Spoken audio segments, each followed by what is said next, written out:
South ఇండియాలోని అతి తక్కువ ధరలకి రత్నాలనందించే ఏకైక సంస్థ 6JVR. చేవెళ్ల బస్సు ప్రమాద దుర్ఘటన ఎవ్వరూ ఎప్పటికీ మర్చిపోలేనటువంటి పరిస్థితి. 19 మంది ప్రాణాలు తీసినటువంటి ఘోర ప్రమాదం అది.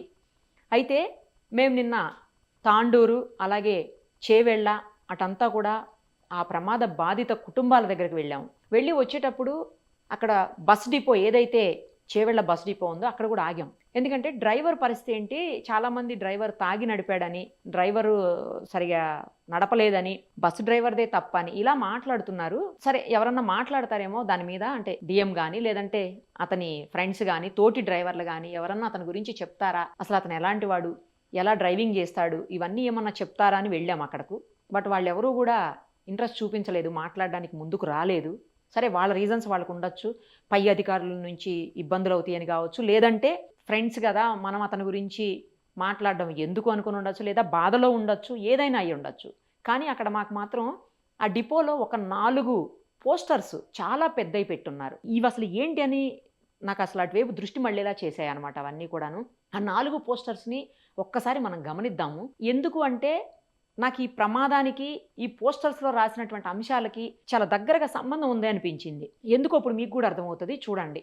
ఫస్ట్ నేను చూసింది ఇది అనమాట, అవేర్నెస్ ఆన్ రోడ్ సేఫ్టీ, రహదారి భద్రతపై అవగాహన అని చాలా పెద్ద ఫ్లెక్స్ పెట్టారు అక్కడ. దాంట్లో రాశారు చూడండి, మీరు ఎంత వేగంతో వెళ్తే ఎంత డిస్టెన్స్లో ఏది ఎప్పుడు ప్రమాదం జరిగే అవకాశం ఉంటుంది, గమనించుకోవాల్సిన పరిస్థితి ఎలా ఉంటుంది, తర్వాత మనం చేసేటువంటి యాక్షన్కి రియాక్షన్ డిస్టెన్సు, ఆ బ్రేక్ డిస్టెన్సు ఎంత ఉంటుంది, ఎంత జాగ్రత్తగా మనం వెహికల్ని నడపాలి, ఎక్కడ బ్రేక్ వేయాలి, ఇవన్నీ క్లియర్గా రాసి ఉన్నాయి. తర్వాత చూడండి, ఇది మీకు తెలుసా, ఇది గమనించండి అని రోడ్డును గమనించడం, అర్థం చేసుకోవటం, నిర్ణయించుకోవటం, అలాగే దాన్ని అమలు చేయటం అనే ప్రక్రియ డ్రైవింగ్ చేస్తున్నంత వరకు నిరంతరం జరుగుతూనే ఉండాలి. ఈ ప్రక్రియ జరగడానికి ఒక్క సెకండ్ ఆలస్యం అయితే ప్రమాదం జరిగే అవకాశం ఉంటుంది. ఎస్, ఇప్పుడు జరిగింది అదేనేమో కదా అనిపించింది నాకు.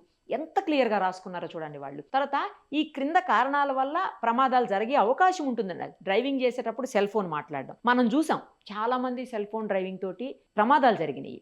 అది 2 వీలర్స్ కావచ్చు, లేకపోతే ఇది అన్నిటికీ అందరికీ వర్తిస్తుంది. నిజం చెప్పాలంటే ఒక బస్సులకే కాదు, అసలు అన్నిటికీ వర్తిస్తుంది. తర్వాత మద్యం సేవించి మత్తులో డ్రైవింగ్ చేసినప్పుడు ఇవి కూడా చూసాం మనం చాలా ప్రమాదాలని. సరైన విశ్రాంతి తీసుకోకుండా డ్రైవింగ్ చేసినప్పుడు, ఎస్, లాంగ్ జర్నీస్ చేసేటువంటి డ్రైవర్స్ సరిగ్గా రెస్ట్ లేకపోతే కంటిన్యూస్గా కనుక వాళ్ళు జర్నీస్ చేస్తే అప్పుడు కూడా ప్రమాదం జరుగుతుంది. ఏకాగ్రత లోపించడం వలన, అంటే మనం దాని మీద కాన్సన్ట్రేట్ చేయకుండా, డ్రైవింగ్ మీద చేయకుండా వేరే పక్క సైడ్కి చూడడమో, లేకపోతే ఫోన్ చూడడమో, ఫోన్ మాట్లాడడమో, ఇలాంటి వేరే ఏదైనా కావచ్చు, లేదా ఎవరితోటన్నా మాట్లాడడమో అలా కూడా కావచ్చు. డిఫెన్స్ డ్రైవింగ్, రక్షణాత్మకమైన డ్రైవింగ్ చేయకపోవడం వలన, డిఫెన్స్ డ్రైవింగ్ అంటే ఎదురుగా వస్తున్నటువంటి వెహికల్ని మనం ఎస్టిమేషన్ వేసుకొని సరిగ్గా డ్రైవింగ్ చేయకపోవటం, వేగ నియంత్రణను పాటించకపోవటం వల్ల, అంటే కంట్రోల్ లేనటువంటి స్పీడు. వేగ నియంత్రణ అంటే మనం ఎంత కంట్రోల్లో ఉండాలో మనకు తెలుసు కదా, ఆ కంట్రోల్ దాటిపోతే బండి కూడా బ్రేక్స్ పడదు, కంట్రోల్ చేయడానికి కూడా ప్రాబ్లం అవుతుంది. ఇప్పుడు సపోజ్ 60లో 70లో బస్సు కానీ వెహికల్ ఏదైనా సరే ఉందనుకోండి, ఏదన్నా ప్రమాదం సంభవిస్తుంది అని అనుకున్నప్పుడు సడన్గా బ్రేక్ వేస్తే ఆగిపోతుంది వెహికల్, ఎందుకంటే కంట్రోల్డ్ స్పీడ్ అది. అలా కాకుండా 80, 90, 100 ఇలా 100 అబోవ్ ఇలా ఉన్నాం అనుకోండి, బ్రేక్ వేసినా కూడా బ్రేక్స్ కూడా అంత తొందరగా పడవు. పడినప్పుడు ఏమవుతుంది, ఆటోమేటిక్గా లేట్ అవుతుంది బ్రేక్ పడడానికి. బ్రేక్ పడడం లేట్ అయితే ఆ వెహికల్ని డాష్ ఇచ్చేస్తాం. సో అక్కడ కూడా ప్రమాదం జరిగే అవకాశం. తర్వాత ట్రాఫిక్ సిగ్నల్స్ పాటించకపోవటం వల్ల, మనం ఏదైతే ట్రాఫిక్ సిగ్నల్స్ రెడ్, గ్రీన్ ఇవన్నీ ఉంటాయి కదా, ఎల్లో పడినప్పుడు ఆగాలి, మనం ఆగం, ఎల్లోనే కదా అని చెప్పేసి రెడ్ పడలేదుగా ఇంకా అని వెళ్ళిపోతుంటాం. అలాంటప్పుడు కూడా వేరే వెహికల్స్ వచ్చే అవకాశం ఉంటుంది. అది ఎంత క్లియర్గా టీమ్ తాండూరు డిపో ఎంత బాగా రాసుకున్నారో చూడండి. నెక్స్ట్ క్లిప్ పెట్టండి ఒక్కసారి. ఇది చూడండి, దీంట్లో ఏంటంటే టీజీఎస్ ఆర్టీసీలో BS6 వెహికల్స్ వచ్చాయి. అందులో ఐ అలర్ట్ డివైస్ అనేది ఒక దాన్ని ఫిట్ చేశారంట. అది డ్రైవర్స్కి అవగాహన కల్పించడం కోసం ఐ అలర్ట్ ఏదైతే డిస్క్ లాంటిది ఉందో ఆ డివైస్ని పెట్టినప్పుడు దాన్ని అవేర్నెస్ కల్పించడం కోసం డ్రైవర్లో అక్కడ రాసి పెట్టుంది. ఇది కూడా చాలా పెద్ద ఫ్లెక్స్ పెట్టుంది. ఇంకోటి పెట్టండి. తర్వాత ఇంకో కీలకమైన అంశం నేను గమనించింది ఏంటంటే, వర్షాకాలంలో డ్రైవింగ్ చేసేటప్పుడు డ్రైవర్లు తీసుకోవాల్సిన జాగ్రత్తలు అని చెప్పేసి ఎంత క్లియర్గా రాశారో. వర్షం పడినప్పుడు రోడ్డు జారిపోద్ది, జాగ్రత్తగా ఉండాలి, పూర్తి ఏకాగ్రత ఉండాలి. తర్వాత వర్షం వల్ల కానీ పొగమంచు వల్ల కానీ రోడ్డు సరిగ్గా కనిపించకపోతే జాగ్రత్తగా ఉండాలి, హెడ్ లైట్లు అవన్నీ ఫాగ్ లైట్లు వేసుకోవాలి. తర్వాత రోడ్డు అంచు భాగంలో నల్లమట్టి ఉంటే బస్సు జారిపోయే ప్రమాదం ఉంటుంది, ఎట్టి పరిస్థితుల్లో బస్సును రోడ్డు అంచు భాగం నుంచి చివర్లో ఎప్పుడు నడపొద్దని చెప్పేసి.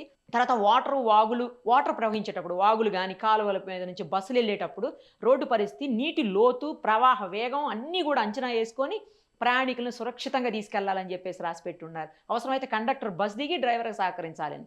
బ్రిడ్జిలు మరియు కల్వర్టులు దాటేటప్పుడు కూడా కూలిపోయే ప్రమాదం ఉంటుంది వర్షాకాలం కాబట్టి, అప్పుడు కూడా జాగ్రత్తగా ఉండాలి డ్రైవర్లు అని చెప్పేసి. తర్వాత ఎదురుగా వాహనాలు వస్తున్నప్పుడు ఇరుకైన కల్వర్ట్లు మరియు బ్రిడ్జిలను దాటకు ప్రయత్నం చేయడు. ఎదురుగా వాహనాలు వచ్చేటప్పుడు ఇతర వాహనాలు ఓవర్టేక్ చేయొద్దు.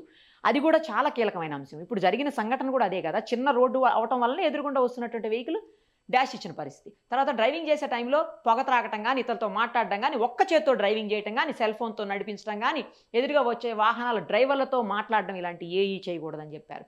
తర్వాత ఎత్తైన రోడ్లు ఎక్కేటప్పుడు దిగేటప్పుడు వంపున్న రోడ్ల దగ్గర మూల మలుపుల్లో కూడా సరైనటువంటి గేర్లను కరెక్ట్గా వాడాలి అని చెప్పేసి రాశారు. డ్రైవర్లు తమ వాహనాలను సడన్గా ఒకవైపు తిప్పడం కానీ, ఆపడం కానీ, బ్రేక్ వేయటం కానీ చేయకూడదని చెప్పేసి. తర్వాత రోడ్డు మీద వాహనాన్ని నడిపే వారికి వివిధ సూచనలు చేస్తూ ఏర్పాటు చేసిన బోర్డులు గమనించాలి. అంటే ట్రాఫిక్ బోర్డ్స్ ఏవైతే సైన్ బోర్డ్స్ ఉంటాయో అవన్నీ గమనించి ప్రమాదాలు జరగకుండా చూడాలి. తర్వాత డ్రైవర్లు తమ బస్సును నడిపేటప్పుడు తమ ముందు రోడ్డు దాటుతున్నటువంటి పాదచారులను, ఎవరైతే వాకర్స్ ఉంటారో వాళ్ళని జాగ్రత్తగా చూసుకుని గమనించి నడపాలి అని చెప్పేసి ఎంత చక్కగా రాశారో చూడండి. నేను ఎక్కడ ఏ డిపోస్లో కూడా ఇంత పెద్ద ఫ్లెక్సీలతో పెట్టింది అయితే నేను చూడలేదు అసలు.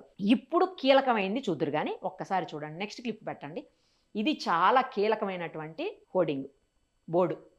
తాండూరు డిపో రూట్ మ్యాప్ అని చెప్పి పెట్టారు. ఇది తాండూరు దగ్గర నుంచి హైదరాబాదు వచ్చేదానికి యాదగిరిగుట్ట పోయేటప్పుడు పరిగి, శ్రీశైలం, సంగారెడ్డి, తర్వాత సేడం, గన్గాపూర్ అని చెప్పేసి ఆ విలేజ్, ఇవన్నీ కూడా తాండూరు నుంచి వివిధ ప్లేసెస్కి వెళ్ళే బస్సు రూట్ మ్యాప్ ఇది.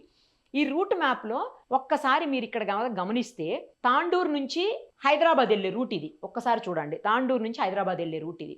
ఆ రూట్లో ఇప్పుడు ఎక్కడైతే ప్రమాదం జరిగిందో ఈ చేవెళ్ళ, ఇది ఈ చేవెళ్ళ దగ్గర ఇక్కడ మనకు కనిపిస్తుంది చూడండి రెడ్ మార్కు. వాళ్ళు క్లియర్గా పైన చూడండి గ్రీన్ డాట్ పెట్టిందేమో విలేజ్ చించోలి, ఇదిగో గ్రీన్ పెట్టారు. మిర్వన్, తర్వాత జిన్గుతి, తర్వాత బీదర్, జహీరాబాద్, కుంచవరం, బొప్నారం, ఇట్లా తట్టేపల్లి, సంకిరెడ్డిపల్లి, పర్వతాపూర్, చెంగోల్, ఇట్లా గౌతాపూర్, గ్రీన్ అన్ని. తర్వాత ఎరుపు దాని దగ్గర చూడండి ఏం రాశారు, చిన్న డాట్ పెట్టి ప్రమాద స్థలము. ఎరుపు రంగు సూచించిన ప్రదేశాల్లో ప్రమాదాలు జరుగుటకు అవకాశం ఉన్నది, కావున డ్రైవర్లు బస్సులను జాగ్రత్తగా నడపగలరు. ఎంత క్లియర్గా రాశారో చూడండి. చాలా చోట్ల ఉన్నాయి ఆ రెడ్ డాట్స్.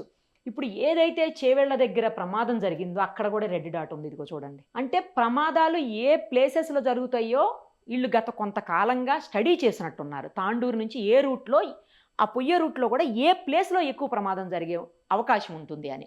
సో ఆ స్టడీ చేశారు కాబట్టి ఆ రూట్స్ని ఐడెంటిఫై చేసి చక్కగా డాట్స్ పెట్టారు, రెడ్ డాట్ని. అంటే ఆ ప్లేస్ని ఐడెంటిఫై చేయడానికి అనమాట, ఎవరు డ్రైవర్ కూడా ఐడెంటిఫై చేయడానికి.